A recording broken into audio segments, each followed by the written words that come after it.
Welcome to NCBA's Cattleman's Call podcast with host Lane Nordland.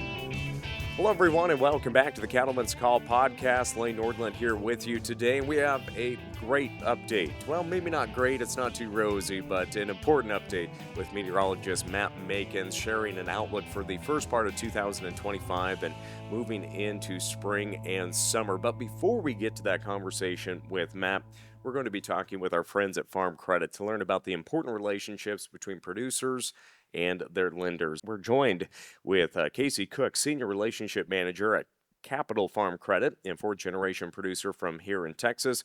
Pat Shields, Senior Relationship Manager at Capital Farm Credit and Texas Beef Council Chairman, along with Ann Thompson, Vice President of YBS Programs and Industry Outreach at Farm Credit Council of Washington, D.C. So I want to thank you for joining us here today at CattleCon for a live studio audience. Let's give them a round of applause since we do have a live studio audience. Oh, I feel like Johnny Carson. But obviously here today, Ann, I'm going to start with you. Could you just give us a quick overview of the farm credit system and how it helps producers in the countryside? Absolutely. Thank you, Lane. So, the Farm Credit System is a nationwide lending network, and I think there's really three things that kind of separate us and make us stand out. First and foremost is our cooperative structure. So, every farm credit institution is owned and governed by its membership.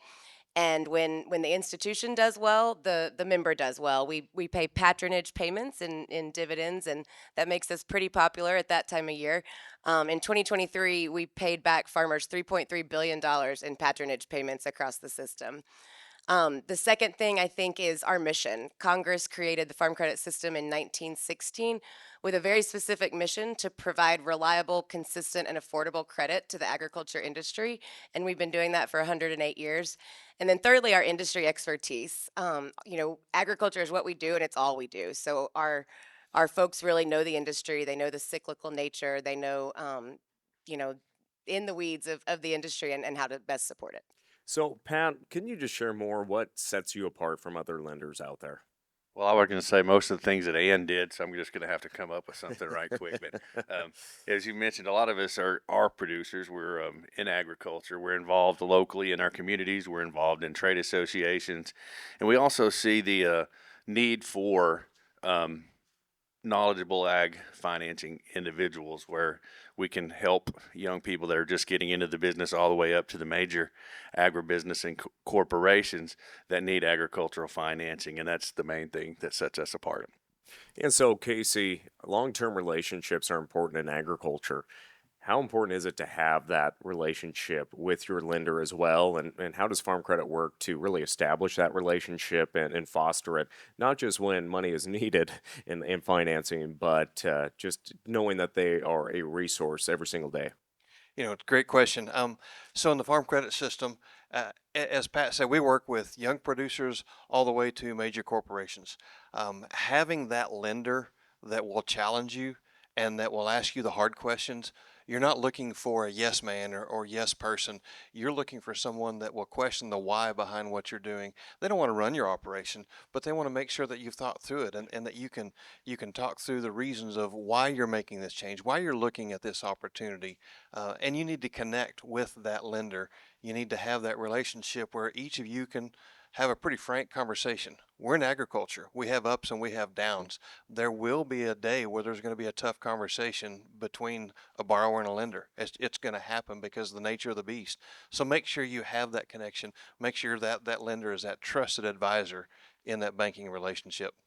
And continuing on that relationship from the producer end of things, what can they do better to have their paperwork in order and have that relationship? What can they do to be a better coworker or participant in the finance conversation? Well, the first thing is to be honest, to be prepared. I mean, you're going to borrow money. You're going to need information. You're going to need balance sheets. You're going to need some things like that.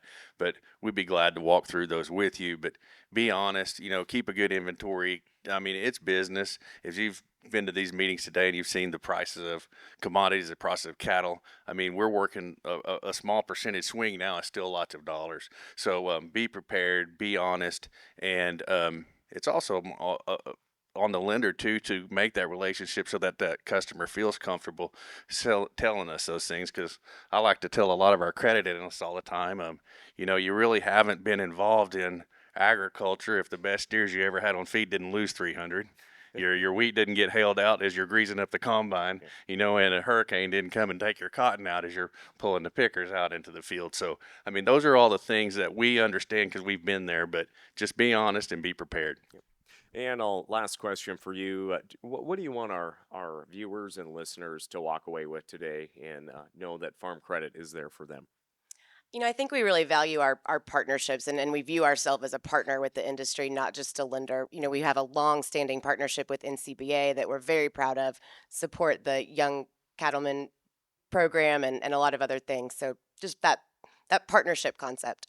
Well, again, it is all about partnership and working together to have a bright future for producers in the countryside. So I want to thank Farm Credit for joining us here today and bringing us our conversation with meteorologist Matt Makens. We're going to have him join us right after these words from Farm Credit.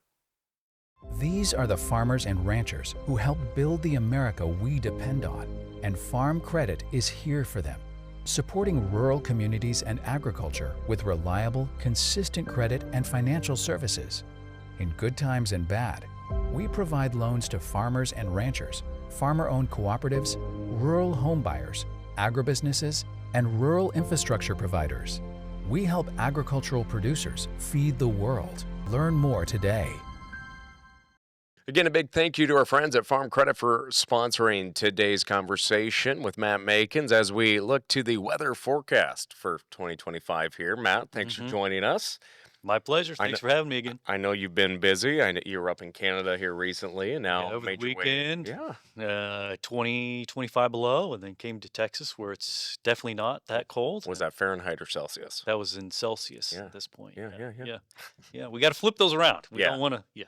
Yeah, but obviously it is 25 below at home right now where my wife and kids are at. Yeah, in Montana's going to have a pretty cold February Yeah. coming up. Yeah, several weeks of that. It's going to be fun. But hey, we got hay. But as we are down here at CattleCon, obviously you're going to have an opportunity to talk with so many producers. You're going to make take the main stage as well this week, sharing an outlook. But kind of reflecting on our conversations in 2024. How were your forecasts moving into the new year? How did things shake out?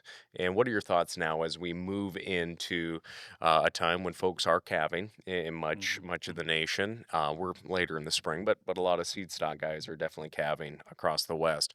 How are things shaping up, and what are some key things you're paying attention to? Okay, so we basically have flipped the script on everything that we talked about last year. So it was Orlando. When we sat down, we chatted about, hey, we're in El Nino, we're getting water across the south. The exception, southern New Mexico, West Texas didn't really catch in on that El Nino, but everybody else was much wetter, and we didn't really have much of a winter. It was pretty mild, even up in your country. And we talked about, the optimism of having spring and summer moisture across the north, help out the ranges, get some hay. But then we also alluded to the fact of you may want to hold on to some hay or buy it cheaply if you see it, because next year doesn't look like this is going to continue. And so that's where we're sitting today.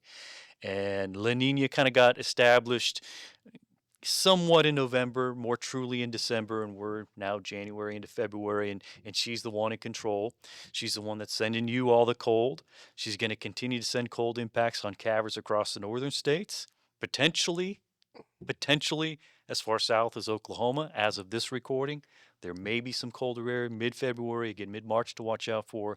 So yeah, we've changed the outlook greatly. Especially for the Pacific Northwest, throughout Texas, up through Oklahoma. Very big differences from where we sat 1 year ago.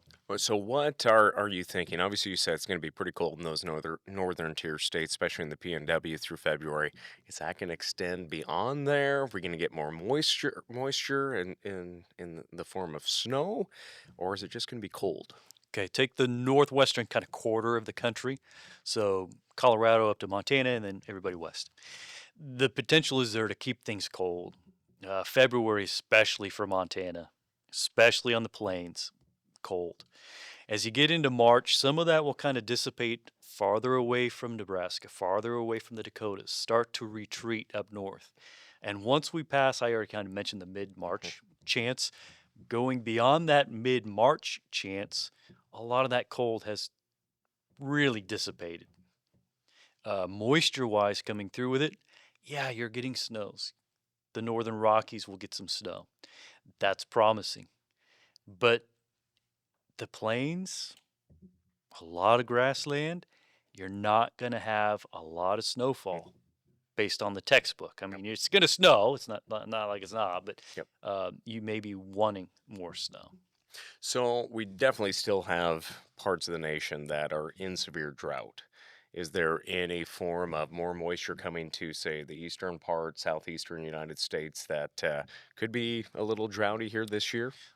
Let's kind of break the drought into a couple of different regions, if you will. So the southeastern states, drought numbers will increase until we hit probably spring or summer, and we'll start to get some water back, get the hurricanes going again. Um, to kind of stave that off. You look at the corn region, and there were moments where eastern corn was really in severe drought over the last year, but the moisture moves in. So, from that perspective, better for central and eastern corn. Now, central to western corn, that's where the drought grows. The southwestern states, New Mexico, Arizona, Southern California, much of Nevada, drought will grow and expand. And from there, it moves to the northwest by the spring.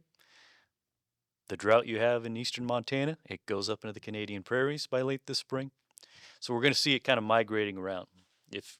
When I see you next year in Nashville, we'll probably chat about the drought around your area, the northern states. We'll talk about the drought in Texas, Oklahoma, New Mexico, probably the Canadian prairies in there in that discussion too. Yeah, I know a lot of folks, especially in Montana, North Dakota. I'm not trying to focus on Montana, but we did see a slight uptick in our cattle inventory in 2024 by 1%. But we have to remember, though, that is very, very small compared to those numbers we saw back in 2017 Sure. during the height of the size of the U.S. cattle herd. But I think folks need to really consider that too. I mean, Colorado was down 9% in inventory, Wyoming, all of them 3-4% lower. But again, let's correlate drought right there. And Yeah. we are not seeing good improvements. And yes, we may be getting moisture right now, but I think some people are getting maybe a little too optimistic and thinking about a little bit of herd rebuilding. Well, winter is not the time to get water. It's bad for calving. Most of the water comes in the form of snow, and what is that? That's runoff. So you lose it down the stream. We really need to see the pattern give us that water, in some cases late April, in a ton of cases May, and maybe as late as the first week of June. And can we do that from Montana through Wyoming to northeastern Colorado? That's a big wild card. I don't think it happens. I think the drought we saw, especially around Cheyenne, Wyoming, where they didn't put up hay and have nothing, it's not looking good in that region. So the optimism about, some sort of rebuilding, yeah, you got to consider this. But it only takes one storm, like May 23rd, for example. If you get rain on May 23rd, I know I'm set for the year. It's all regional specific. I'm just making that date up, obviously. Yep. But that's what you got to hope for. You got to hope for that perfectly timed rainfall this spring to set you up. But odds are against a lot of us for that. Well, you saw we had like 4.5 inches of rain in central Montana this fall in September in one day. Got some good soil water built up, And- soil and moisture built Really helped that cheatgrass. It did help a lot of producers keep calves at And there. it helped Yeah. Oregon too. Yeah. Even areas that had burned in the late summer, Yep. they got that kind of mild start to winter, got some water. It's been mild, they greened up again. So yeah, there's cases where Well, I want to talk about some weather events that maybe we need to consider, though. But first, let's just take a quick break, and we're going to hear from our friends at Farm Credit right now. These are the farmers and ranchers who help build the America we depend on, and Farm Credit is here for them, supporting rural communities and agriculture with reliable, consistent credit and financial services. In good times and bad, we provide loans to farmers and ranchers, farmer-owned cooperatives, rural home buyers, agribusinesses, and rural infrastructure providers. We help agricultural producers feed the world. Learn more today. Again, thank you to Farm Credit for sponsoring today's weather podcast with Matt Makens. And Matt, we were just talking about, your thoughts on what drought could look like, what weather events could be. But I really want to expand upon weather events. Obviously, fire is top of mind for so many Americans. Those of us in the West, we live with it year round, pretty much. But that focus of the LA fires, I think, really still has the national attention. But between fire, we saw snowfall down in Florida also a few weeks ago. But looking into 2025, wildfire concerns because of drought, tornadoes. What are some key things maybe you're concerned about looking at these forecasts that are quite a few months out, and just what folks maybe need to think about? Okay, with this pattern of kind of La Nina neutral situations, they don't favor water. So my first worries are Pacific Northwest, Central and Northern Rockies, wildfires from summer to late summer through fall. Same for the Canadian Rockies. And where does that smoke go? Right down over us. So we could see that impact too, even if there's no domestic fires. Yep. Watch out for Canada. Their snowpack is just about as low as most of our mountains are currently. Elsewhere, these kind of setups can favor a strong monsoon season. And that's that draw water over Mexico into New Mexico, Arizona, gets into Colorado. Sometimes it can reach you in Montana too. The monsoon will be stronger. So that may help the range health there, but it also creates lightning risks. And so we can have big fires during the monsoon. So that's another big feature. Otherwise, from summer through fall, we'll have to worry about the other side of the country in the form of hurricanes. You can increase your probability of having hurricanes in these kind of setups. So those are some really three big topics there. But the optimistic side of me from a big picture standpoint is the monsoon. Get that water back, help out Mexico, help out the Southwest. And then the negative side is the drought growth, wildfire impact, hurricane impact. We need the water from hurricanes, don't get me wrong. We don't need the other impacts, but we need the water from them. Yeah. Now, maybe reshifting, let's look to the Corn Belt, our major wheat regions as well. Planting of any of these crops, but also harvesting as well. What are your thoughts there, especially in the Corn Belt, but also those major wheat producing states? I'm going to be really interested by late March to see what the wheat is doing, because we had great water, late October around Halloweenish, first week of November. A couple areas got some good water in December. So the wheat was looking really good, better than forecast, because it was just forecast to be dry. So that was nice. And then we lost the snowpack, and then all the cold came in. Yeah. So it's like, what's going to be this winter kill issue? So for me, it's kind of like, let's get through mid to late March, see how it wakes up. That'll be very interesting to me to find that one out.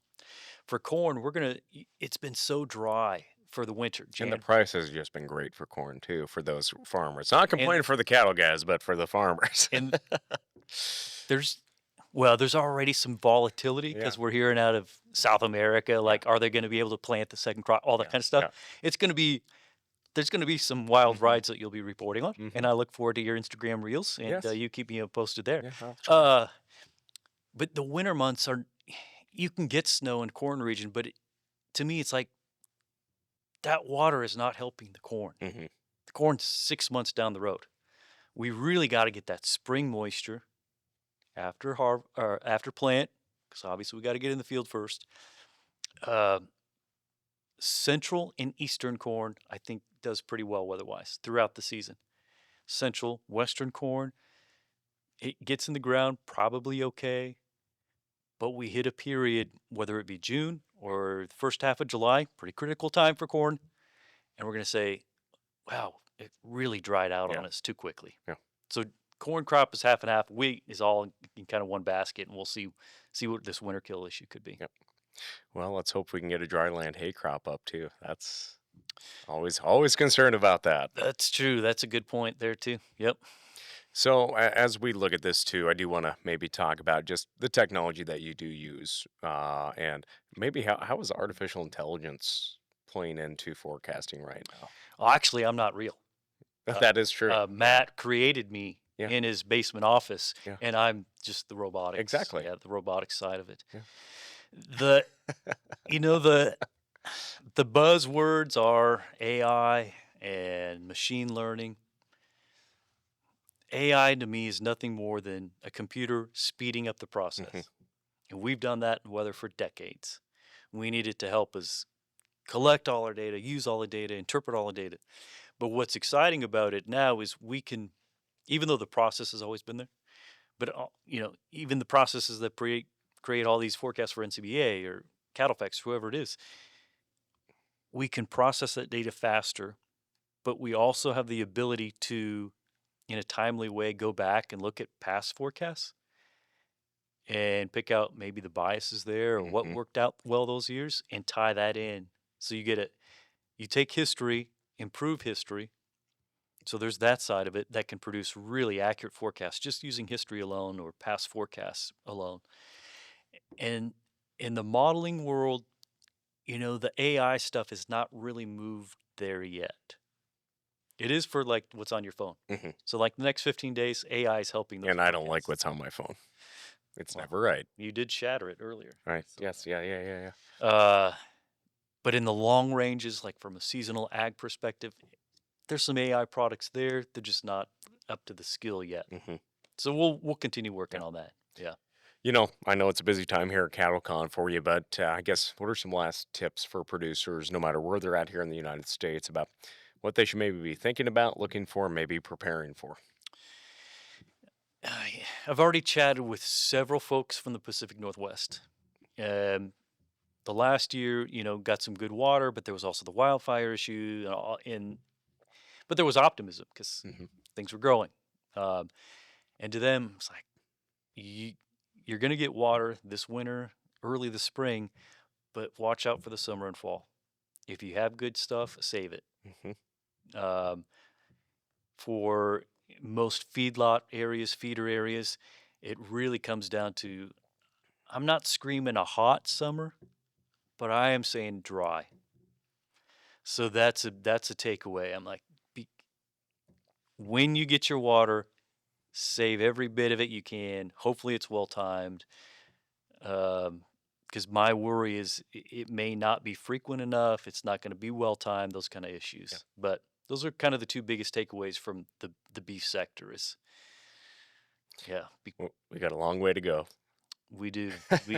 Yeah. And more often than not, since I've held this position for the last several years, you and I have chatted about La Nina. And that's where we are again. Yep. And likely where we're headed for next year. Yep. So I'm a broken record, and if you don't ever invite me back, I won't take it personally. We'll just re-rack last year's. Yeah, just rerun them. Yeah. Yep, that sounds good. Well, Matt, I always enjoy your perspective here today, and so thanks for joining us. And you bet, my pleasure. Enjoy the conversations, of course, here at CattleCon with folks that are probably mad at you a little bit. I've never wanted to be a weatherman. Some are, yeah. The ag guys, we get to report bad prices, but at the end of the day, I don't have to share the weather. They should take the mantra that don't shoot the messenger. Exactly. Yeah. You can't control the market. I can't control the weather. No, I know. Literally, we had people complaining the other day about the markets being too good and how we were talking about them. So it is what it is. That was probably me just harassing you. Are you Tom from South Dakota? I could be. You could be. Well, again, Matt Makens, thank you so much for joining us here today. And friends, you can follow him along, of course, on NCBA's Cattleman to Cattleman. You can check that out, of course, on Tuesdays on RFD TV, along with Matt being on social media. Visit Beef USA's Facebook page and, of course, X, formerly Twitter. So, Matt, thanks for joining us. It's also at Tom_South Dakota. I thought it was. Find me. Well, again, Matt, thanks for joining us, and thanks for joining us here on the podcast. Thanks for watching or listening. Make sure and subscribe. And again, a big thank you to Farm Credit for bringing you today's weather forecast. I'm Lane Nordlund. We'll catch you next time. Thanks for tuning in to NCBA's Cattleman's Call podcast with Lane Nordlund. For more information, visit ncba.org and make sure to subscribe to the podcast today.